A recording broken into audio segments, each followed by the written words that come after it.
Sebelum masuk ke cerita, aku pengen kenalin nih salah satu hosting. Hosting ini sangat favorit nih buat gue. Kenapa bisa gue bilang ini favorit? Karena hosting ini bisa menghasilkan cuan. Namanya apa? Namanya First Story. Nah, buat kalian nih yang nggak tahu First Story itu apa, jadi ini adalah platform palu gada baru yang paling keren, lengkap, dan mudah untuk membuat, mendistribusi, dan mengelola podcast kamu. Di First Story ini kalian bisa menggunakan fitur-fiturnya 100% gratis. Kamu bisa mengupload episode terjadwal dan mendistribusikan podcastmu di semua platform hits podcast kesayangan kalian. First Story menyediakan customer service yang luar biasa berkat tim yang berisikan podcaster berpengalaman. Kamu bisa share podcastmu tanpa ribet dengan F-Link yang akan mencakup semua link platform dan sosial mediamu. Dengan First Story Ads, kamu bisa mengakses monetisasi yang mudah dan beneran nih bisa kamu cairkan sesegera mungkin. Tanpa biaya tambahan dan tanpa ribet. Digaris bawahi, ribet gak pakai ribet ya. Jadi tunggu apa lagi? Gunakan hosting First Story sekarang juga. Hello? Hello? Podcast Network Asia. Lisir wangi seliramu tumaking sirno ojo tangi kanmu guling awas jo ngetoro aku lagi bang wingo Yen setan kang tak putusi Dudu sembarang Ojo lai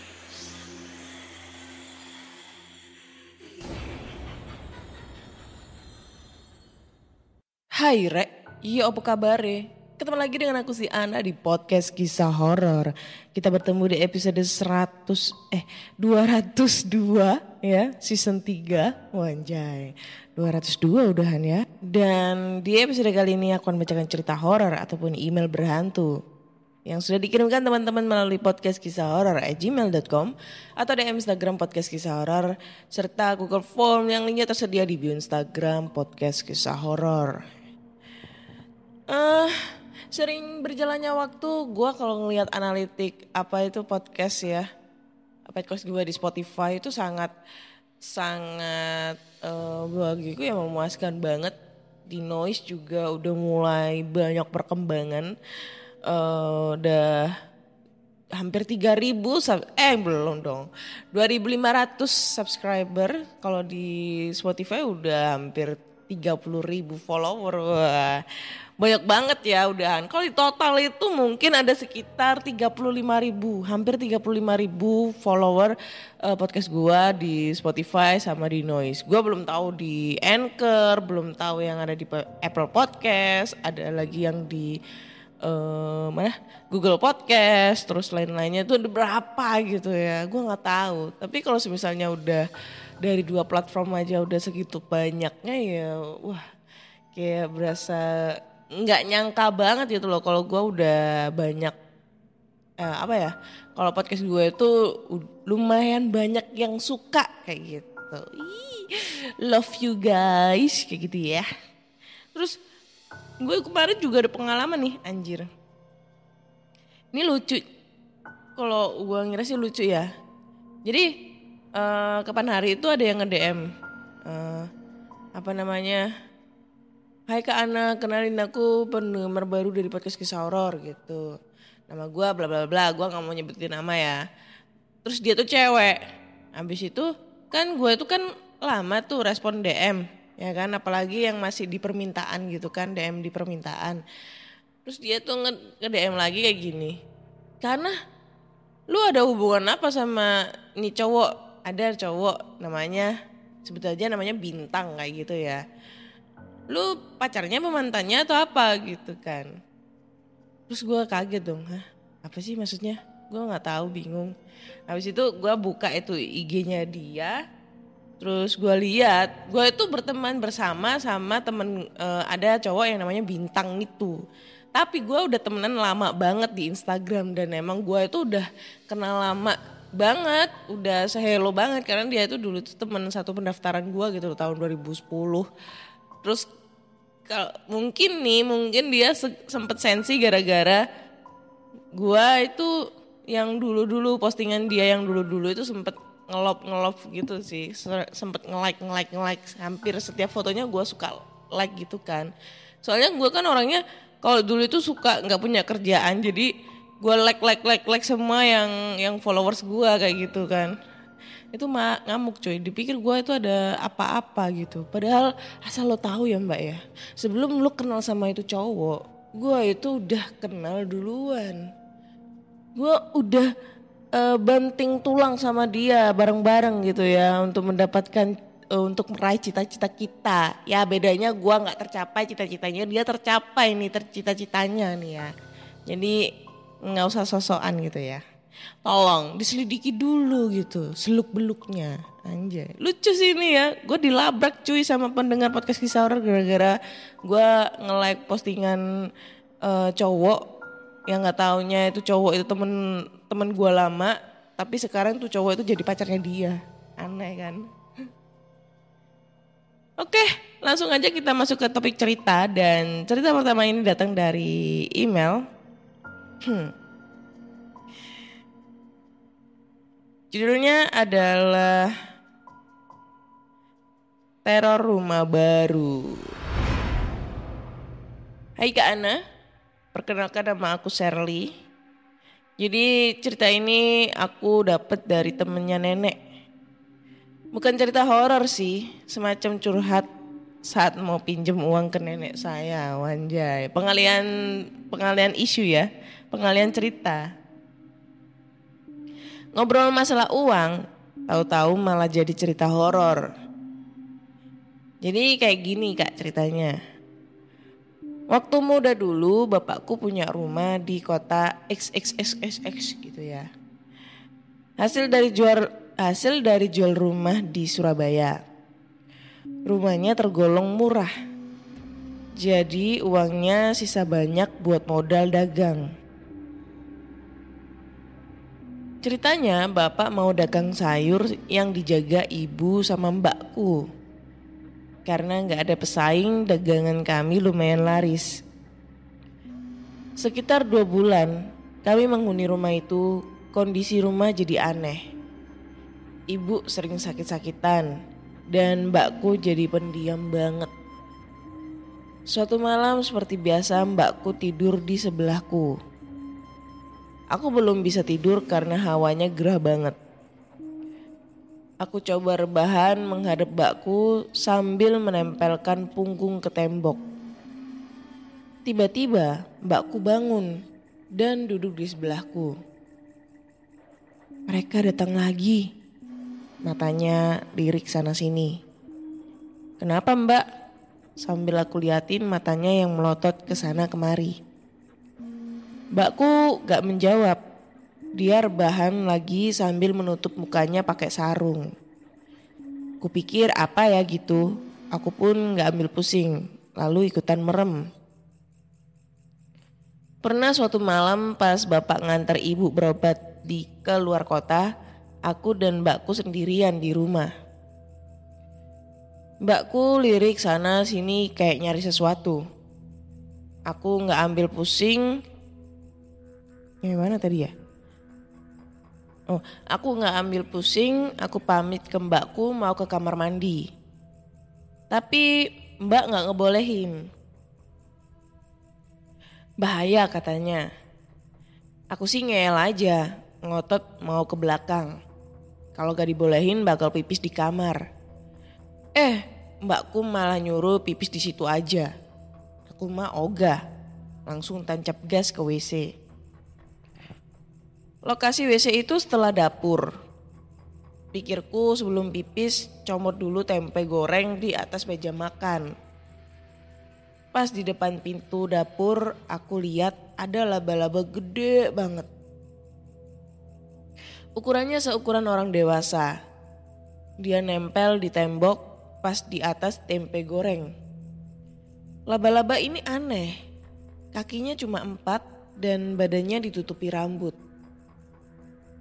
Aku kaget dan lari ke arah mbakku. Lalu aku bilang kalau ada laba-laba gede. Mbakku langsung teriak pakai bahasa Jawa kasar. Ojo ganggu adikku, asu. Tak keprok sapu raimu.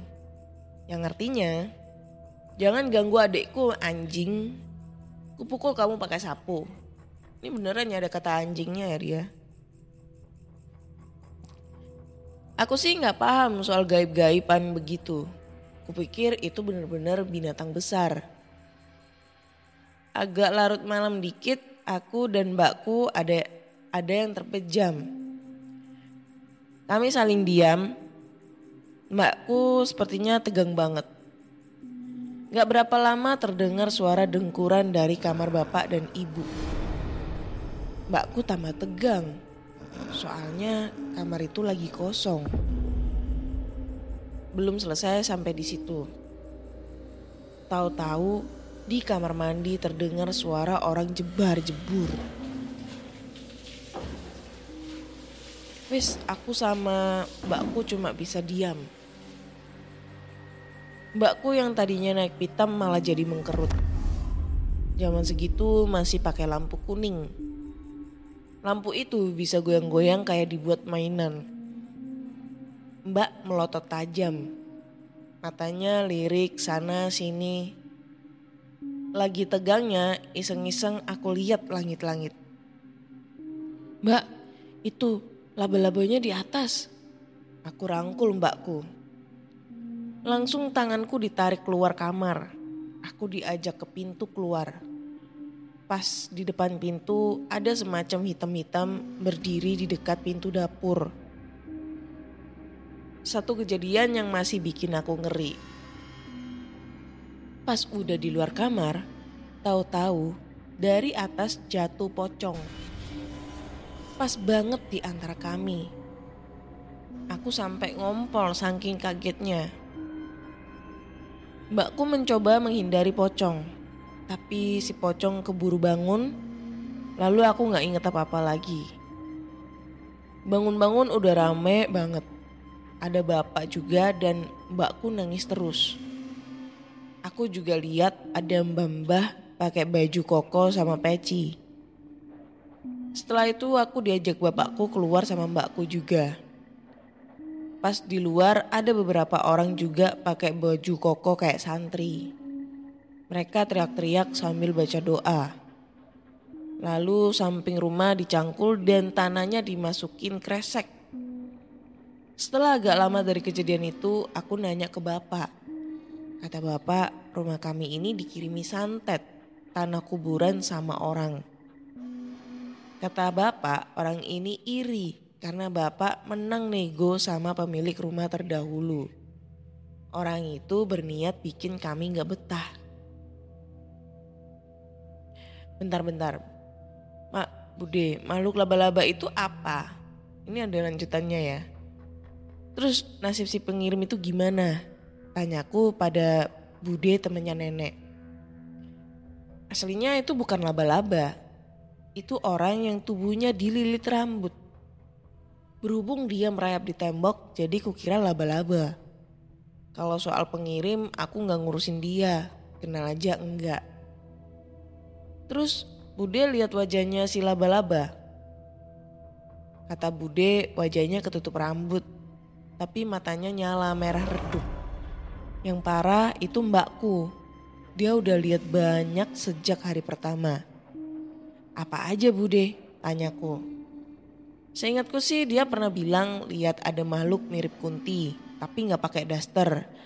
Lidahnya menjulur dan menjelati lubang WC. Anjir. Lalu dia bilang kalau pocong yang jatuh itu aslinya ada banyak. Mereka bergelantungan di langit-langit mirip orang gantung diri. Sekian cerita dari aku kak. Mohon maaf kalau ceritanya kepanjangan dan kurang serem. Semoga bisa menambah dosis horor di podcast kisah horor. Thank you banget Shirley buat ceritanya ya. Opening yang lumayan menyeramkan kalau menurutku ya. Dengan pengalaman-pengalaman horor yang ternyata Gue kira ini pengalamannya si Shirley, ternyata pengalamannya budenya atau bisa dibilang temennya neneknya Shirley kayak gitu ya, yang beralih-alih sebenarnya ingin pinjem duit tapi malah cerita horor. Oh anjay, aduh serem anjir. Gue yang sosok paling serem yang dilihat si mbaknya adalah sosok Kunti yang nggak pakai baju tapi lidahnya panjang lagi jilat-jilat lubang WC. Seketika gue bentar lagi nih gue pasti mau ngeliat lubang WC gue dan gue mau tutup itu lubang WC ya kan. Takut gitu ya.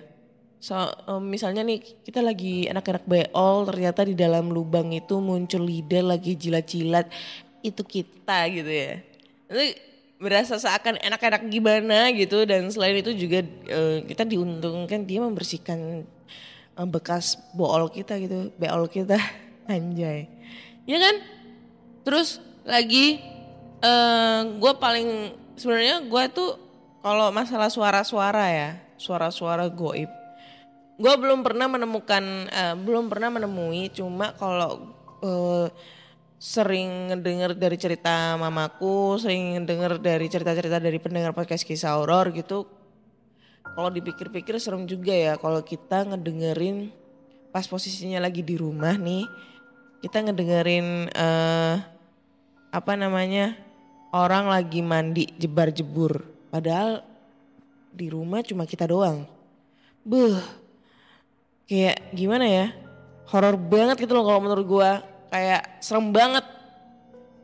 Mau ngecek tapi takut, tapi kalau gak dicek penasaran, kayak gitu-gitu. Tuh menurutku serem banget. Sama orang nyapu nih, orang lagi nyapu pakai sapu ijuk, sapu lidi, serem juga tuh. Karena gue sering ngedapetin cerita dari pendengar podcast kisah horor sama teman-teman gue suka ngedengerin orang lagi nyapu gitu ya. Yang katanya sih kalau kita ngedengerin orang lagi nyapu, tandanya ada kuntilanak yang mau berkunjung ke rumah kita. Serem anjir, ya kan? Oke, lanjut ke cerita berikutnya ya. Oke. Jadi cerita berikutnya ini datang dari email. Ini datang dari yang namanya Lisa. Dan dia cerita tentang pengalaman budenya. Oke. Hai Kak Ana, langsung aja ke topik cerita ya. Kali ini gue mau nyeritain tentang pengalaman budeku. Hari itu budeku sedang ada hajat di rumah tetangga. Beliau membantu keperluan konsumsi untuk para tamu. Aktivitas itu berlangsung dari pagi hingga malam. Saat menjelang maghrib, si bude ini sadar kalau cuciannya belum dimasukkan. Inginnya izin pulang dulu. Tapi sedang di depan kompor. Bingunglah dia. Pas galau terdengar suara anaknya. Anaknya waktu SD emang sering main-main di sekitar sana. Karena tetangga yang punya hajat itu sahabatnya. Dipanggillah anaknya oleh budenya. Budenya. Dengan iming-iming uang jajan. Anaknya diminta mengangkat jemuran bersama anak tetangga yang udah SMP. Langit sudah agak muncul gurat-gurat kemerahan. 2 orang anak kecil berjingkat-jingkat di belakang rumah. Lokasi jemuran berada di halaman belakang rumah dan harus melewati dapur sekunder yang terpisah dari rumah utama. Kakak sepupu dari Nia, sebut saja anak dari bude aku ya kak. Ini tampak gelisah. Dia ambil jemurannya dengan tergesa-gesa. Sedangkan posisi mereka berhadapan dihalangi oleh tiang jemuran dan beberapa pakaian. Sebagian besar jemuran dibawa oleh sepupunya, sedangkan Nia ditinggal di belakang mengambil sisanya. Saat Nia masuk ke dapur sekunder, si sepupu ini berlari masuk ke rumah utama. Tinggallah Nia sendirian. Karena panik ditinggal tanpa sadar, dia mempercepat langkahnya. Sampai gak sengaja menyenggol sebuah mangkuk berisi abu dan garam. Pintu ke arah jemuran tiba-tiba terbanting. Memang hari itu angin lumayan kenceng. Bahkan suara angin pun terdengar dari celah pintu dan jendela. Nia saat itu mematung. Masih kaget dengan suara pintu. Tak lama Nia tersadar dari syoknya. Mendapati kakak sepupunya berdiri di depan pintu ke arah rumah utama. Lalu dengan tersenyum dia menutup pintu dari luar. Nia berusaha membuka, tapi pintu seperti ditahan. Nia berteriak memanggil kakak sepupunya itu, namun gak ada respon. Masih ingat suara angin? Awalnya cuma terdengar seperti angin yang melewati celah. Namun semakin lama mirip sebuah rintihan. Kondisi ruangan masih belum gelap seutuhnya. Nia! Terdengar suara orang memanggil. Suaranya unik. Antara wanita dan pria jadi satu. Nia panik. Lalu berjongkok menutup telinganya. Tak lama suara rintihan angin berubah jadi suara tangisan bayi. Nia yang ketakutan ikutan nangis. Dibenamkan kepalanya di dalam jemuran sambil menutup mata dan telinga. Saat itu momen yang paling mengerikan bagi Nia, ada yang mengelus kepalanya. Elusannya agak kasar dan sangat dingin. Kenapa Nia membenamkan wajahnya ke pakaian yang dia bawa? Karena bau anyir menyengat yang muncul bersama dengan angin. Tiba-tiba pintu depan didobrak kencang. Tangisan Nia makin menjadi. Dan paling menjengkelkan kata dia, tangisannya terdengar ada dua dengan suara yang sama. Terdengar pintu terbanting, lalu ada yang menarik tangannya. Nia yang sudah gak punya kekuatan terpaksa menuruti tarikan itu. Nia, sudah. Ini mama, jangan nangis. Nia membuka mata dan ternyata sudah di luar. Mamanya berdiri di sebelah kakak sepupunya. Melihat kakak sepupunya, Nia pun marah. Kenapa dia dikunci di dalam? Kakak sepupunya tidak mengaku, malah bilang kalau Nia yang meninggalkan dia. Karena hari mulai gelap, mamanya mengajak masuk ke rumah utama dan menutup pintu dapur sekunder itu. Di dalam rumah, Nia hampir berantem dengan kakak sepupunya. Akhirnya mamanya melerai dan meminta bercerita satu-satu. Saat mengambil jemuran, kakak sepupunya Nia ini sudah ketakutan. Jadi dia gak tenang ngambilnya. Tiba-tiba Nia nyelonong dari samping tiang dan berlari ke arah dapur sekunder. Karena takut, si kakak sepupu ini juga ikutan kabur. Itu sebabnya bajunya masih tertinggal di jemuran. Setelah masuk dapur, Nia masih berlari keluar dan berbelok ke balik dinding. Si kakak ini ngikutin Lisa. Salah. Si Nia, kok Lisa jadinya? Lisa yang ngirim cerita anjir. Saat di luar, Nia sudah gak ada. Si kakak ini lantas berlari lalu melempar jemuran ke atas sofa dan kabur keluar menuju ibunya. Di sana dia cerita kalau Nia hilang di dalam rumah. Akhirnya, mana nih? Oh iya, akhirnya bude aku dan kakak sepupu kembali. Awalnya bingung mau mencari kemana. Untungnya ada suara tangisan Nia. Tadi Mbak yang kunciin pintunya. Sambil mesem dia nutup pintu, ujar Nia. Sumpah nih, aku tadi lari pas kamu lari, ujar kakak sepupunya. Aku gak lari tadi, Mbak yang ninggalin aku. Nia masih kesel. Mamanya pun segera bilang kalau itu tadi ulah makhluk halus penunggu dapur tadi yang menyamar sebagai mereka. Usut punya usut, dulu pernah ada maling yang dikejar warga. Maling ini terluka lumayan serius. Tapi the power of kepepet, dia masih bisa kabur dengan memanjat dahan pohon di samping luar tembok jemuran. Berhasil menaiki tembok tapi tidak dengan landingnya. Si maling ini terjun bebas ke tempat jemuran. Walaupun begitu dia sempat masuk ke dalam dapur yang mungkin lupa belum terkunci. Besok paginya dia ditemukan tewas. Separuh badannya di luar dan kepalanya di dalam. Sejak saat itu sering ada kejadian aneh di dapur. Bahkan hampir seluruh rumah. Lalu Bapak memanggil orang pintar. Katanya makhluk-makhluk ini gak bisa diusir karena membawa emosi yang besar. Akhirnya mereka ditahan dengan media garam dan abu gosok yang ditaruh di pojok pintu supaya tidak terlalu intens gangguannya.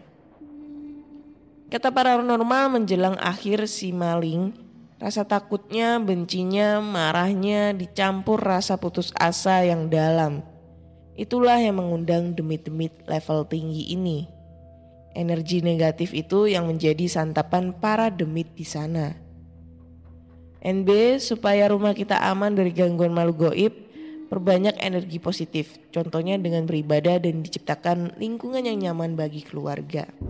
Oke, ceritanya udah selesai. Dan menurutku ini kayak endingnya tuh kayak berasa kayak di film-film ya. Jadi si maling ini mati, terus si maling itu mempunyai dendam, kesal, putus asa bercampur jadi satu, menumbuhkan suatu energi-energi negatif, akhirnya menimbulkan banyak makhluk halus di sana yang ingin membalas dendam. Wanjay, film banget gitu ya. Tapi entah itu real atau enggak, gue nggak tahu. Tapi gue menghindari kata-kata yang bisa dihujat sama netizen. Gue mau ngomong halu tapi ya takut banget gitu. Karena gue masih nyari sandang pangan di sini. Hai. Tapi ya tidak disi. Gue kok ini kayak di desa gue cuy. Dulu gue punya desa. Di desa gue itu di daerah Nganjuk ya. Zaman dulu banget waktu gue masih kecil juga punya dapur yang kayak gitu. Jadi dapurnya itu kepisah sama rumah. Di belakang gitu dapurnya. Yang dia itu dapurnya itu jadi satu sama kamar mandi tapi ada ruangan tersendiri gitu di belakang. Ya tahu sendiri ya. Kalau misalnya kita punya dapur yang posisinya itu kepisah dari rumah. Terus jadi satu sama kamar mandi, tempatnya itu di belakang. Kita harus melewati kebun dulu, gak kebun sih, halaman belakang untuk menuju dapur malam-malam. Yang kanan kirinya kebun. Terus posisi dapurnya selalu mati tuh lampunya ya. Kebayangkan seremnya kayak gimana? Karena dapur punya nenek gue dulu itu jarang banget orang ke situ gitu loh. Paling ya aktivitasnya cuma pagi sampai siang doang kalau masak atau apa gitu ya. Tapi kalau udah malam itu udah gak ada yang ke sana gitu. Kalau ke kamar mandi itu minimal bawa 3 atau 2 orang gitu buat nemenin ya. Karena ya emang serem cuy. Zaman dulu tuh masih sepi suasananya. Beda sama sekarang. Kalau sekarang kan udah padat penduduk, terus kendaraan apa segala macam. Kalau sekarang tuh sepi banget. Kalau dulu tuh sepi banget. Jam 7 itu udah hawanya tuh udah beda banget kayak gitu-gitu. Gua dulu kalau misalnya, untungnya gue dulu masih kecil ya, masih TK gitu. Jadi kalau misalnya gue kebelet pipis itu gue nggak mau ke dapur, ke kamar mandi yang deket dapur. Gue selalu milih pipis di luar. Bodoh amat gitulah dilihat orang ya. Tapi seenggaknya gue nggak ke dapur kayak gitu. Kan masih kecil coy. Jadi kalau masih kecil itu masih suci ya, masih suci. Jadi tidak punya dosa apa-apa gitu ya. Kalau umur gue segini terus misalnya gue pulang lagi ke rumah nenek gue dan gue pipis di situ ya gue mempunyai dosa yang sangat besar karena mengundang hawa nafsu orang-orang yang lewat di sana ya, wanjay. Kayak gitu cuy. Jadi serem banget gitu loh. Kalau misalnya kita punya dapur tapi dapurnya tuh terpisah. Kayak kita tuh harus melewati suatu sumber masalah dulu untuk nyampe ke sana. Sedangkan udah nyampe sana kita mendapatkan masalah baru yang lebih besar. Gitu kurang lebihnya coy. Oke, thank you banget buat cerita-cerita kalian di hari Sabtu ini. Ceritanya keren-keren sih, gue akuin keren. Cuma yang terakhir ini yang ngebuat gue kayak kayak film banget, kayak gitu tuh adalah ceritanya yang tentang si maling sebelum meninggal dia punya begini kayak ngerasa gue tuh kayak apa ya, kayak nggak menyakinin kalau itu menjadi horor lagi gitu loh, malah balik tidak horor gitu dengan kata-kata seperti itu. Mungkin pendapat kalian sama kali ya sama gue, ya langsung aja komentar di kolom komentar di Noise gitu ya. So buat teman-teman semua, kalau kalian punya cerita-cerita horor nih, kalian bisa langsung aja kirim cerita kalian ke podcastkisahhoror@gmail.com atau di Instagram Podcast Kisah Horor serta Google Form yang linknya tersedia di bio Instagram Podcast Kisah Horor. Jangan lupa dengerin Podcast Kisah Horor di Spotify, Google Podcast, Apple Podcast serta di Noise. Dan jangan lupa kasih rating bintang 5 untuk Podcast Kisah Horor di Spotify karena kalian semua udah bisa ngasih rating tertinggi nih, rating bintang untuk podcaster kesayangan kalian. Akhir kata saya Ana undur diri dan terima kasih sudah mendengarkan Podcast Kisah Horor. Bye-bye.